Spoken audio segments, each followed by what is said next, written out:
Demons, the novel that predicted totalitarian hell. Dostoevsky Series, Ep.4, When God Dies, the Demons Enter.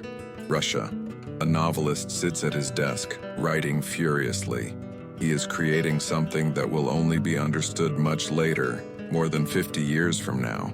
Something that will predict the Russian Revolution, 45 years earlier, Stalin's purges, 60 years earlier, totalitarian ideology, 70 years earlier, modern terrorism, and the culture of individual cancellation, 150 years earlier. His name, Fyodor Dostoevsky, his novel, Demons, and in it, he answers the most dangerous question of modernity. What happens when society loses God? Not metaphorically, literally. When absolute values disappear, when everything is permitted, when ideology replaces religion, when revolution devours its children. The answer? Hell on earth.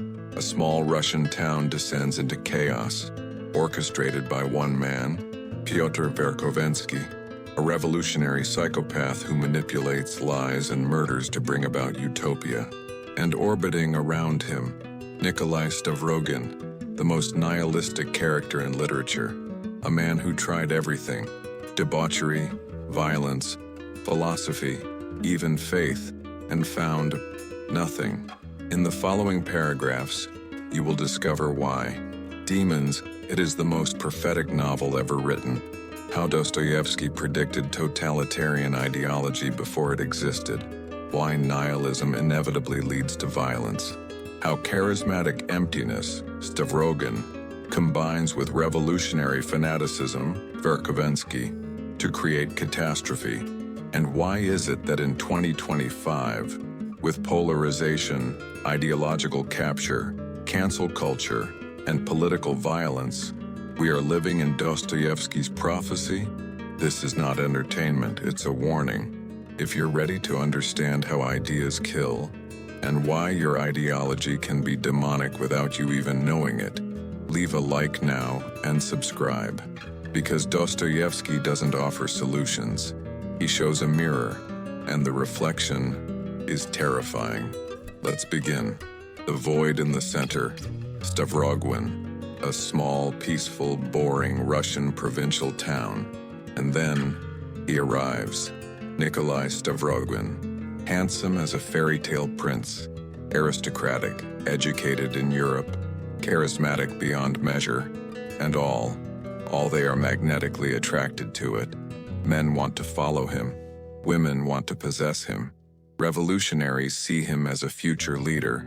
Traditionalists see him as Russia's savior. He is a blank canvas onto which everyone projects their fantasies. But Stavrogin has a secret. He feels nothing. There is no depression, there is no sadness, not even despair. Just emptiness, an absolute, intangible, unverifiable void. Stavrogin tried everything to feel something. 1.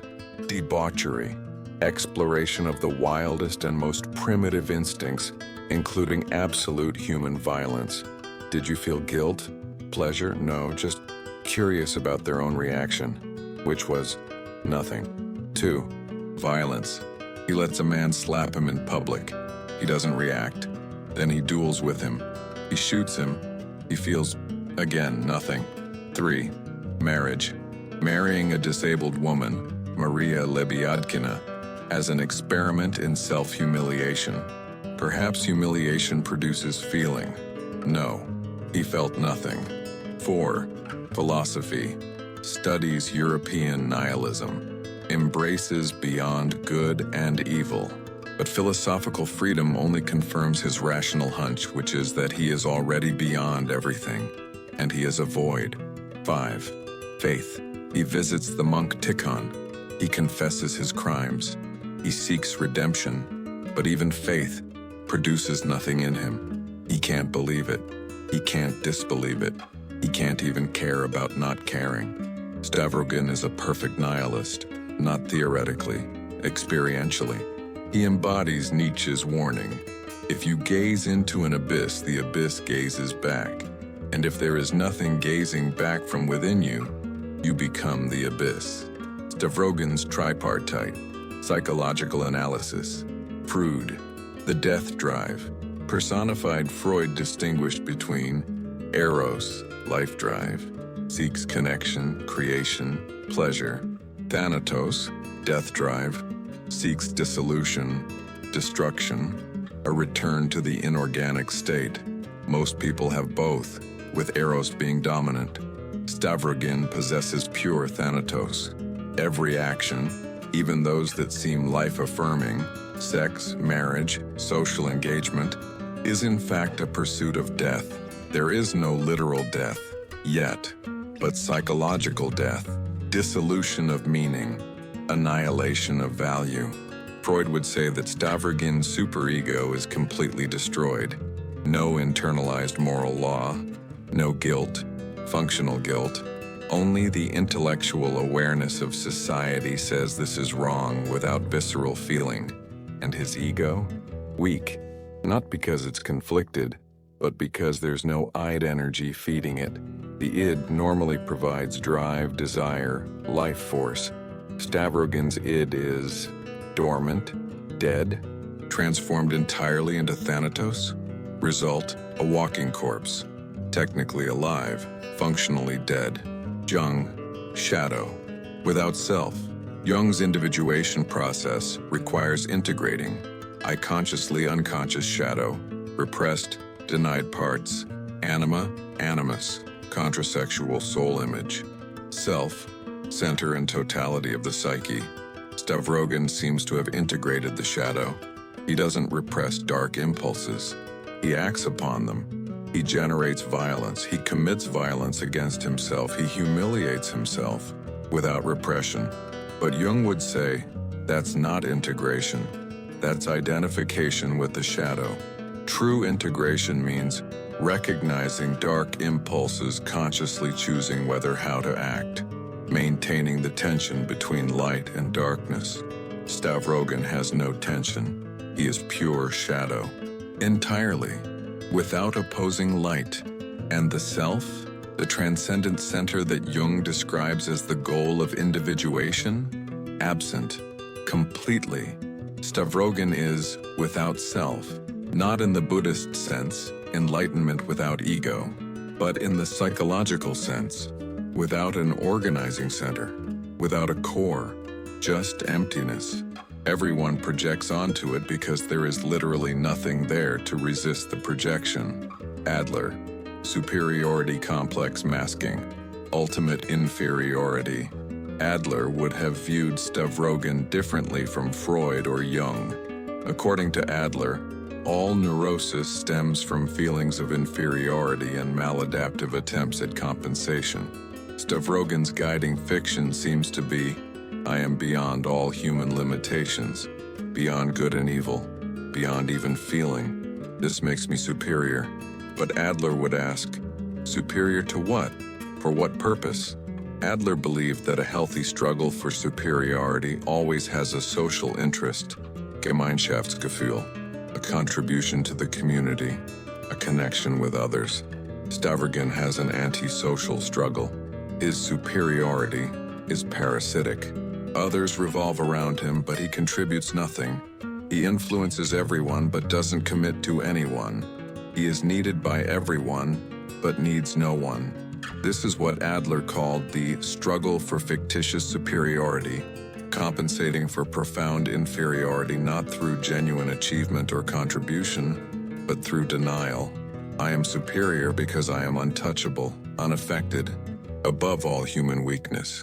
But the secret? This is the weakest position of all, because when you define yourself entirely by what you is not, unaffected, immoral, non-believing, you have no positive identity. You are hollow, and Stavrogin knows this. That's why he eventually will get there. In modern psychological terms, Stavrogin would likely be diagnosed with severe dissociative disorder, schizoid personality disorder, possibly psychopathy, lack of empathy, guilt, anhedonia, inability to feel pleasure, depersonalization, derealization. But Dostoevsky saw it as something more. What happens when human beings lose all teleology, all purpose, all direction, all of why? Nietzsche said, "He who has one why to live, it can endure almost anything." As Stavrogin has no reason whatsoever, and then nothing, no life, just waiting for death. Now you will meet Piotr Verkhovensky, the most dangerous character Dostoevsky ever created.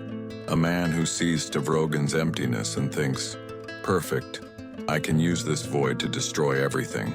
A revolutionary psychopath encounters nihilistic emptiness, and a city burns.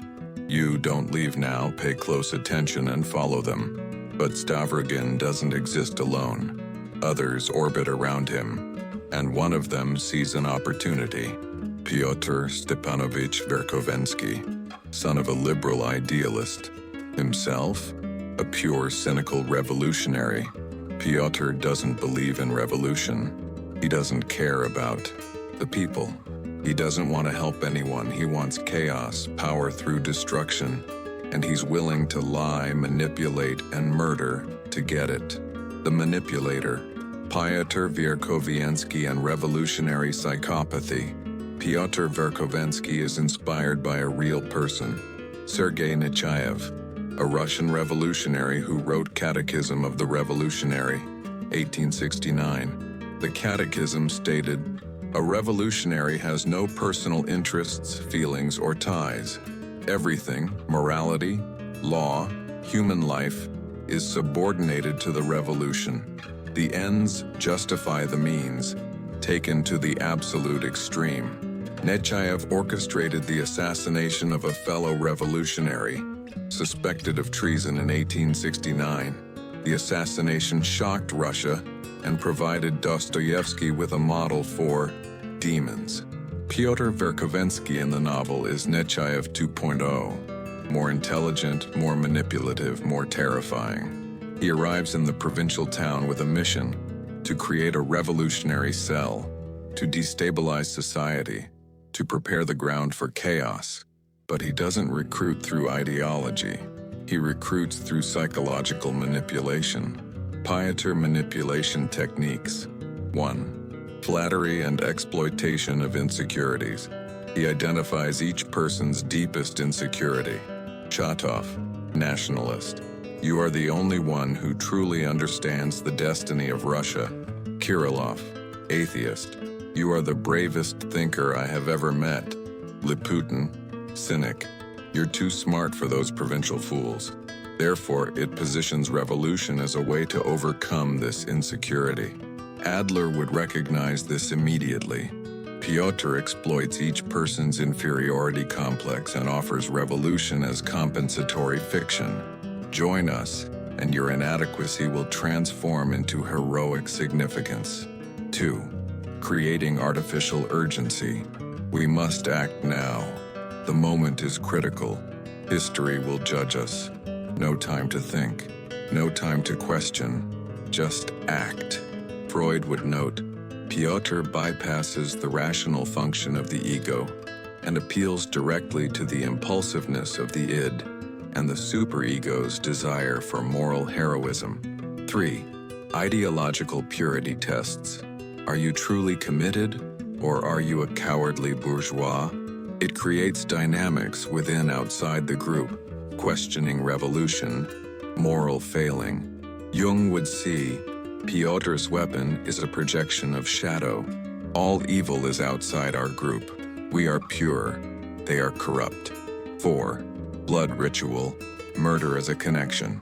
Piotr orchestrates the assassination of Shatov, who wants to leave the group. He forces others to participate. Why? Murder creates irreversible complicity. Now we are all guilty. We cannot go back. We must proceed with the revolution to justify the crime. Adler's insight. This transforms individual inferiority into a collective criminal identity. We are not weak individuals. We are a powerful revolutionary cell willing to kill for our beliefs. Piotr Verkhovensky's tripartite analysis. Freud, psychopathy and lack of superego. Freud would diagnose Piotr as having a psychopathic personality, no functional superego, no guilt, no internalized morality, hyperactive ego, shrewd, strategic, calculating. The id is completely subordinated to the goals of the ego. Impulses are used instrumentally, not chaotically indulged. Unlike Stavrogin, who feels nothing, Piotr finds pleasure in manipulation. He enjoys power. He likes to see others dance to his tune. Freud would say, Piotr has a sadistic character structure. He derives libidinal satisfaction from control and destruction. Jung, archetype of the evil tornado trickster. Jung identified the trickster as an archetype, clever, amoral, disruptive, transformative. A healthy trickster, Hermes, Loki, Coyote, challenges rigid order, creates change, and exposes hypocrisy. Piotr is a trickster without redeeming qualities. He is disruptive not to transform, but to destroy. He reveals hypocrisy not to create truth, but to create cynicism. See, everyone is corrupt, so our violence is justified. Jung would say that Piotr is possessed by the shadow of the collective unconscious, specifically, the destructive and chaotic aspect that emerges when culture loses its center. Adler, the struggle for power through destruction. Adler's key insight: all behavior is teleological, goal-oriented. Piotr's objective? Significance through power. He comes from the shadow of a famous liberal father, Piotr Verkhovensky. He grew up feeling inferior, the son of a talkative idealist who talks but never acts. Piotr's compensatory fiction: I will surpass my father by acting, by destroying everything he represents, liberal idealism, and proving that actions matter, not words. But there's a deeper layer. Piotr doesn't really want the revolution to succeed, because if the revolution succeeds and creates a new, stable order, Piotr becomes unnecessary, just another bureaucrat. He needs perpetual revolution, permanent chaos, because only in chaos is he indispensable. Adler would say, Piotr has a destructive struggle for superiority, not through healthy creation, but through pathological annihilation. But Piotr has a problem. He needs a leader, a figurehead, someone charismatic enough to inspire the masses. And he finds him, Stavrogin. Peter, having Stavrogin, thinks, perfect, handsome, charismatic, educated, immoral. I can mold him into a revolutionary messiah. He literally says to Stavrogin, you will be the leader, the new Ivan the Terrible. I will be your secretary, your instrument. You will have unlimited power. We will destroy the old world and build a new one. And Stavrogin replies, with indifference, do whatever you want. Piotr is ecstatic. That means yes, but he doesn't understand. Stavrogin's indifference is not consent. It's complete disengagement. Stavrogin doesn't care about revolution. He doesn't care about power. It doesn't matter to him whether Piotr succeeds or fails. And that's why the combination is so dangerous. Emptiness, Stavrogin, plus fanaticism, Piotr, totalitarian catastrophe. Stavrogin provides charisma without conscience. Piotr provides unscrupulous action. Together they set the city on fire, literally and metaphorically. Subscribe now, plus turn on notifications. Next part, Kirillov's metaphysical suicide and Shigalyov's totalitarian system. The two ideas that foreshadowed the horrors of the 20th century. If you miss it, you miss Dostoevsky's darkest prophecies. You will meet Kirillov, a man who decides to kill himself to prove that God does not exist and that man can become God.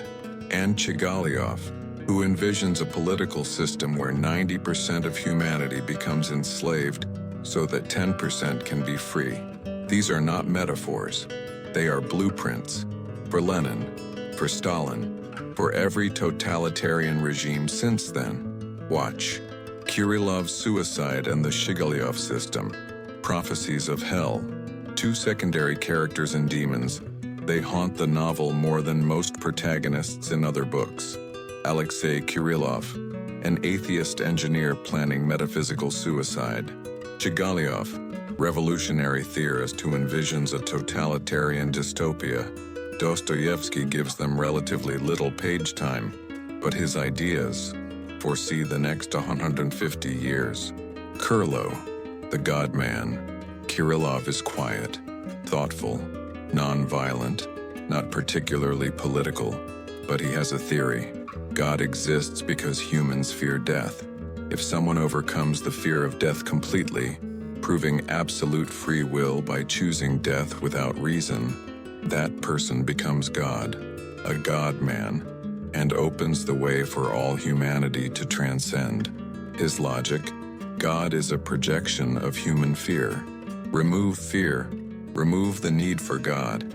The act of ultimate freedom, suicide without cause, proves that man is God. Therefore, I must kill myself to liberate humanity. He plans this for months, maybe years, and finally, he does it. But in the final moment, he is trembling, terrified. Piotr, who is using Kirillov's planned suicide to cover up murder, taunts him. "You're trembling like a leaf. What kind of God are you?" Kirillov shoots himself and leaves a note confessing to a murder he didn't commit, part of Piotr's plan. Did his suicide prove anything? Did he become God? No. He proved exactly the opposite.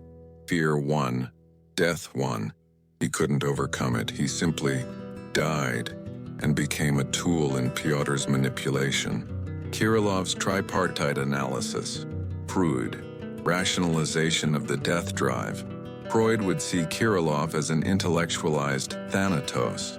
He has suicidal impulses, death drive, but instead of recognizing it as an irrational psychological force, he constructs an elaborate philosophical justification. I'm not killing myself because I'm depressed. I'm killing myself to become God. This is what Freud called rationalization, an ego defense mechanism that creates logical reasons for unconscious impulses. Kirillov's superego demands heroism. His id wants death. His ego negotiates, "I'll kill myself," but frame it as a philosophical achievement, not a personal failure. Jung, inflation and ego self-confusion. Jung distinguished ego, conscious, limited identity, self, totality of the psyche, including the unconscious, archetypal, and transcendent. Healthy individuation. Ego relates to self without identifying with it. Kirillov commits an infraction. Ego identifies with self, or worse, with archetype God. I am God is the ultimate inflation. Ego claiming omnipotence. Jung would say, when you identify ego with God, the psyche compensates through deflation, complete collapse, death. Kirillov's suicide is an attempt by the psyche to correct inflation. You claim to be God? Fine. Die and find out. Adler, fictional finalism taken to the extreme. Adler coined the term fictitious finalism. Humans create fictions, goals, narratives, meanings, and live as if they were real, even knowing that they are constructed. Healthy fictions: I'm going to become a good doctor and help people. Sick fictions: I will become God through suicide. Kirillov's fiction is literally final. It ends in death. Adler would ask, what inferiority is he compensating for? Probably existential inferiority. I am finite, mortal, limited. I cannot tolerate this. So I will compensate by claiming infinite significance through an ultimate act. But Adler would note the tragic irony. Kirillov has no social interest, Gemeinschaftsgefühl. His suicide benefits no one. It contributes nothing to the community. It doesn't help humanity, despite his claims. It is an act centered on the self taken to the extreme, disguised as self-sacrifice. And this, Adler would say, is the hallmark of neurotic compensation. It seems heroic, but in reality, selfish and meaningless. Why does Dostoevsky include Kirillov? Because it is showing, if God is dead, Nietzsche, man must become God. Kirillov, death, literal and metaphorical. This isn't just individual psychology, it's cultural prophecy. When culture abandoning transcendent values, God, morality, meaning, she does not become free. She becomes suicidal. The 20th century proved this. Fascism, nation becomes God, millions die. Communism, history becomes God, millions die. Consumerism, I become God. Spiritual death, Kirillov is patient zero of modernity's death wish. Chigalyov, the totalitarian plant. Chigalyov is an even more secondary character.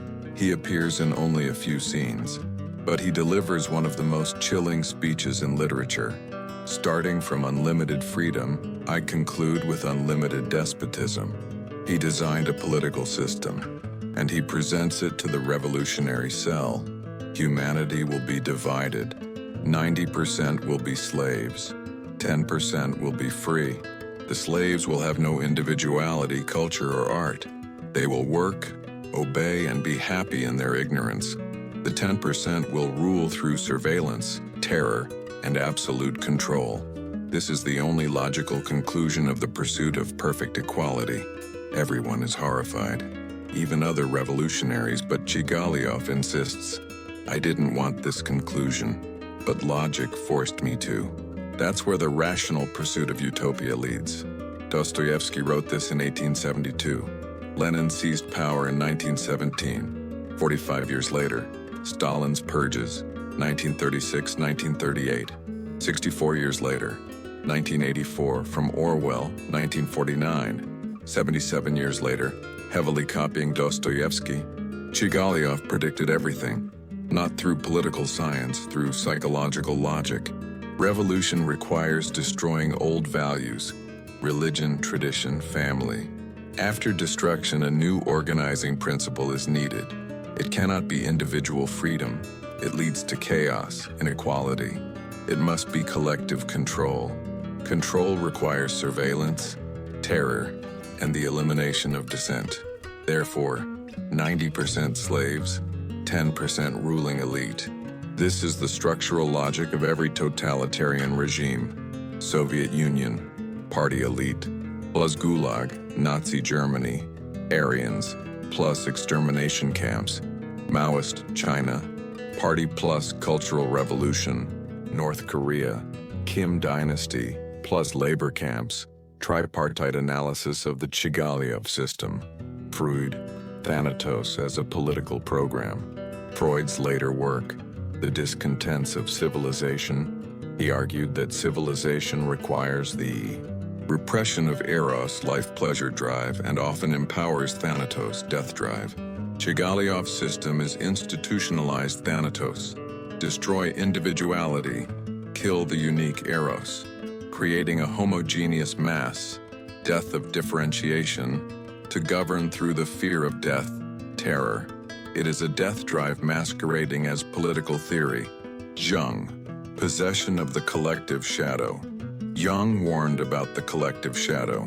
When society, it represses the shadow, recognizes only light, good, the shadow accumulates in the unconscious. Eventually it erupts into scapegoat, Jews, kulaks, capitalists, etc., mass violence, purges, genocides, totalitarian movements, Nazism, Stalinism.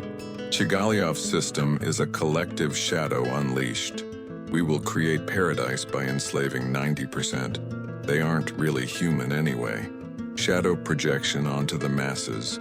Adler, perverted social interest. Even more devastating, Adler's analysis. Chigalyov claims that his system serves the social interest, the greatest good for the greatest number. The 90% will be happy, but it is against the social interest. It treats humans as means, not ends. It destroys cooperation, replaces it with domination, eliminates community, replaces with control. Adler warned against fictitious goals disconnected from Gemeinschaftsgefühl. Jigaliov has a fictitious objective, perfect equality, completely divorced from genuine concern for human flourishing. Result: hell disguised as paradise. Dostoevsky's genius. He not only predicted totalitarianism, but he also diagnosed its psychological source. Loss of God, loss of absolute values, man-made attempt to create utopia, requires total control, requires eliminating dissent, requires terror, requires assassination. Not because revolutionaries are bad, but because utopian logic without God leads nowhere. Comment now. Jigaliov was right. If you see this logic unfolding in modern politics, left or right, because it's not about party affiliation, it's about ideological thought structures divorced from transcendent values. Share with someone trapped in ideology who can't see where it's leading. Fire and collapse. When demons win, everything converges. Piotr orchestrates chaos, spreads rumors, divides factions, organizes inflammatory public event, arranges assassination of Chatov, deserter, manipulate Kirillov into taking the blame, and then fire. Literal fire destroys part of the city. In the chaos, more murders, more violence. Society collapses. Piotr's plan: to use chaos to radicalize more people, to expand the revolution. But it goes wrong. Because chaos is just chaos. There is no revolution, only destruction. The revolutionaries disperse. Kirillov shoots himself. The God-man died like any other man. Chatov assassinated. Traditionalist eliminated by the revolution he briefly joined. Piotr flees. Revolutionary abandons revolution when it becomes dangerous for him. Jigaliov despairs, realizes that his system cannot actually be implemented, and in the center, Stavrogin. Throughout all the chaos, he was observing, participating minimally, feeling nothing. Several people are urging him to take the lead. Revolutionaries, be our leader. Traditionalists, hail Russia. Women who love him, choose me. And he walks away from everything. He travels abroad. He writes letters. And then, in Forcacy, without a dramatic speech, without a philosophical justification, like Kirillov, just quiet suicide. He leaves a note: don't blame anyone, that's all. The man in whom everyone projected everything, chose nothing, and became nothing. Tripartite analysis of Stavrogin's suicide. Freud, completion of the death drive. Stavrogin's entire life was a movement toward death. Suicide is simply the completion of that trajectory. Each destructive act, rape, violence, betrayal, was partial suicide, killing parts of the self. Ultimate suicide is total. Freud would say, when Eros is exhausted and Thanatos completely dominates, the organism seeks a return to the inorganic state. Death. Stavrogin, I tried everything to feel alive. I failed. Now I will be killed. At least that's something. Jung, failure in individuation leads to psychic death. Jung warned, individuation requires integrating opposites. Stavrogin never integrated. He became entirely shadow. He lost his light. He lost his self. Without the self, organizing center, the psyche fragments. It collapses. Stavrogin's suicide is a literal manifestation of the psychic death that has already occurred. His body reaches his soul, already dead inside, now dead outside. Adler, when fictitious superiority collapses, nothing remains. Even more devastating. Reading Adler, Stavrogin's guiding fiction. I am beyond all human limitations, superior through detachment. But everyone demanding that he choose, revolution versus tradition, this woman versus that one, forces a confrontation. You must compromise. You must choose. You must have values. And Stavrogin realizes, I can't. There's nothing inside to choose from. A fictitious superiority collapses. It reveals absolute inferiority, not inferiority in one area: intelligence, strength, morals, inferiority of existence itself. I am inferior as a human being. I can't do the most basic thing, want something. And when guiding fiction collapses with nothing to replace it, death is the only logical outcome. Why does Dostoevsky end his novel with Stavrogin's suicide? Because Stavrogin is Russia itself in Dostoevsky's metaphor. Russia in 1872 had traditional faith lost, orthodoxy weakening, adopted European nihilism, intellectual fad, attracted to revolutionary movements, violence as a solution, but it had no positive alternative values. Result: empty center, Stavrogin, plus destructive ideology, Piotr, national suicide, and Dostoevsky was right. 1917, Russian Revolution, 1918 to 1922, Civil War, millions dead. 1930s, Stalin's purges, millions more dead. 1991, Soviet collapse. Russia has spent 120 years committing slow suicide. Dostoevsky saw it coming, and nobody heard it. Demons in 2025, the prophecy is now. Demons, it was published 153 years ago, and in 2025, we'll be living in it. 1. Ideological possession. In Demons, characters possessed by revolutionary ideology. They cannot think clearly, they cannot question. Everything is subordinated to the cause. In 2025, political polarization, left-right reaching religious fervor. If you are not with us, you are an enemy. Cancellation as a modern purge. Ideological purity tests. Violence is justified if you are on the right side of history. Psychological analysis. Jung. Mass movements activate the collective shadow. All evil is in them, the other party. We are the pure ones. Freud. Superego projected onto ideology. The cause becomes a substitute for God, demanding total submission. Adler. People with feelings of inferiority, economic, social, existential, compensate through ideological superiority. I may be nobody, but I'm on the right side. That makes me better than millions of wrong thinkers. 2. Charismatic void.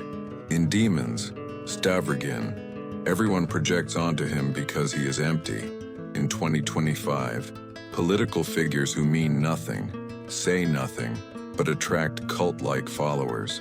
Social media influencers, a perfectly curated persona, hollow inside. Brands that stand for everything, which means nothing. Why do empty images attract followers? Jung. Emptiness allows for maximum projection. You see in it whatever you want. Freud. They promise to satisfy all the desires of the id without guilt from the superego. You can have it all and be a good person. Adler. They validate their fictitious superiority without demanding real growth. You're already perfect. Just buy the product, vote for me, follow me. 3. Revolutionary manipulators. In Demons, Piotr Verkhovensky lies, manipulates, murders for a revolution he doesn't believe in. In 2025, political operatives who cynically manipulate believers. Social media algorithms optimizing for engagement, toxic outrage. Activist leaders who profit from perpetual conflict. Scammers on the left and right exploiting true believers. Adler's insight. They have a destructive struggle for significance. They need perpetual chaos because in stability, they are unnecessary. So they ensure that stability never arrives. They keep people angry. They keep people divided. They keep people needing leaders to fight the enemy. 4. The Chagalyov system in action. In Demons, 90% slaves, 10% free elite.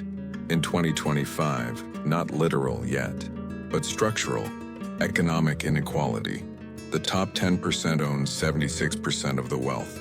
Surveillance capitalism, 90% observed, 10% observing. Social credit systems, China explicitly, the West implicitly. Cancel culture. 90% afraid to speak, 10% controlling their discourse. Algorithmic control, a few tech companies controlling information for billions. And the justification? The same as Chigaliov's. It's for your safety. It's for equality. It's for the greater good. Freud. Civilization requires repression, but repression without limits becomes tyranny. Jung. When the collective shadow is projected entirely onto dangerous others, terrorists, anti-vaxxers, fascists, communists, choose your bogeyman. It justifies total control. Adler. Fictitious objective, perfect security, total equality, absolute justice becomes an excuse for real oppression. 5. Kirillov's mass suicide. In Demons, Kirillov kills himself to prove that man is God. In 2025, cultural suicide, birth rates collapsing, Western world, nihilism is the norm, nothing matters, crisis of meaning, epidemics of depression, anxiety. Humans are viruses. The planet would be better off without us.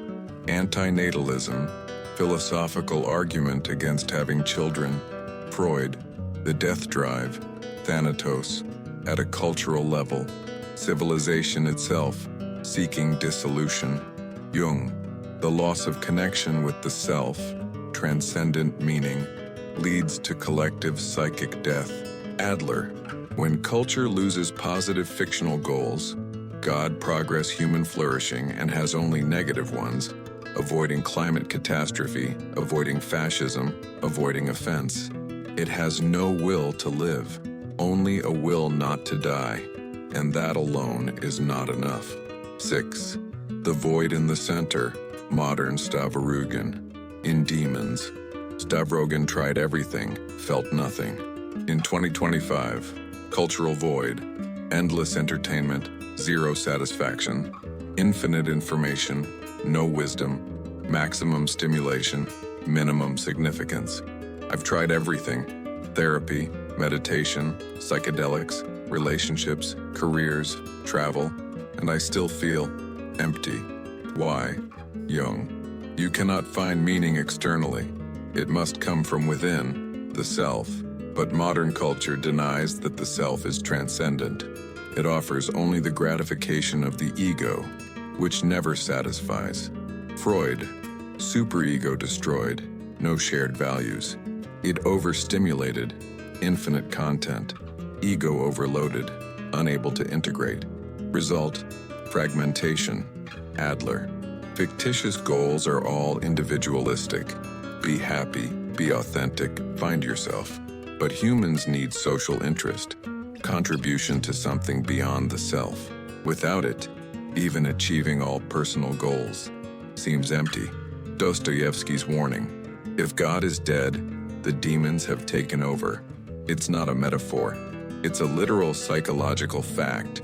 Losing transcendent values, God, meaning purpose beyond the self, create a vacuum. Ideologies rush to fill the void. Ideologies demand totality because they are substitutes for God.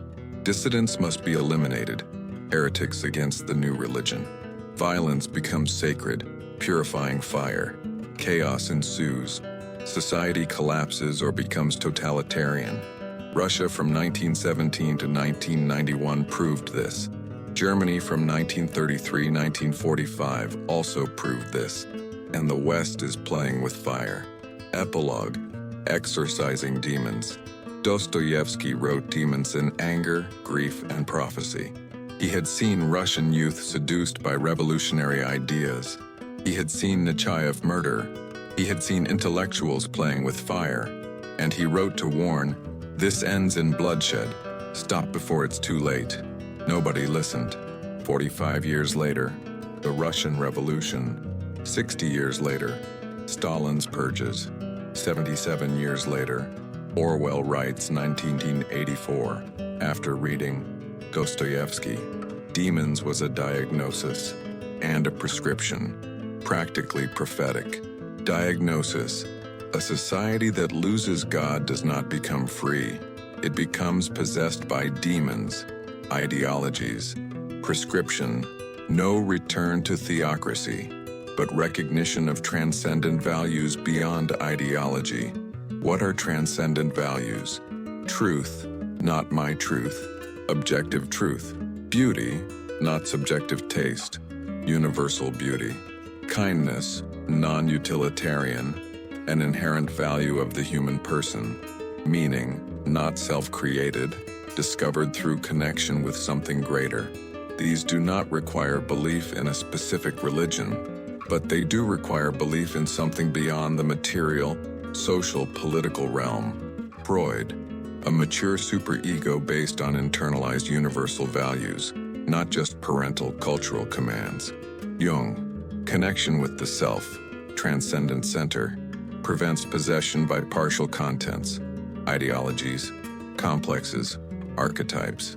Adler, social interest, Gemeinschaftsgefühl, grounded in recognition of shared humanity, not just shared ideology. How do we exorcise these new old demons in 2025? 1. Refuse everything. No ideology possesses absolute truth. The moment an ideology demands total loyalty, it becomes demonic. 2. Maintain tension. Don't collapse into pure tradition or pure revolution. Hold back tension. Think dialectically. 3. Develop your real self. Not a healed persona, not an ideological identity, but a rooted self connected to the transcendent. 4. Prioritize people over ideas. The moment you are willing to sacrifice human beings, your children, your family, your neighbors for an ideology, you have already lost yourself and become Piotr Verkhovensky. 5. Acknowledge your emptiness. Don't be like Stavrogin, pretending to be above everything while actually being empty. Admit, I don't have all the answers. I'm searching. 6. Cultivate social interest. Contribute to the community, not through grand revolution, but through daily kindness, competence, and connection. In the next and final episode, The Brothers Karamazov, Dostoevsky's masterpiece, his answer to all the problems raised in his previous novels, where it shows, does God exist? Ivan's rebellion versus Zosima's faith. Does freedom exist? Grand Inquisitor. Can there be love after Auschwitz? After witnessing all human evil? How to integrate reason, Ivan, passion, Dmitri, and love, Alyosha. The synthesis, the conclusion, the redemption. Demons gave the diagnosis. The Brothers Karamazov offers a partial, difficult, and beautiful cure. May their ideologies be humiliated. May your emptiness be filled with something real. May your demons be exorcised. See you on the final descent, pilgrim. The next masterpiece from this master awaits you.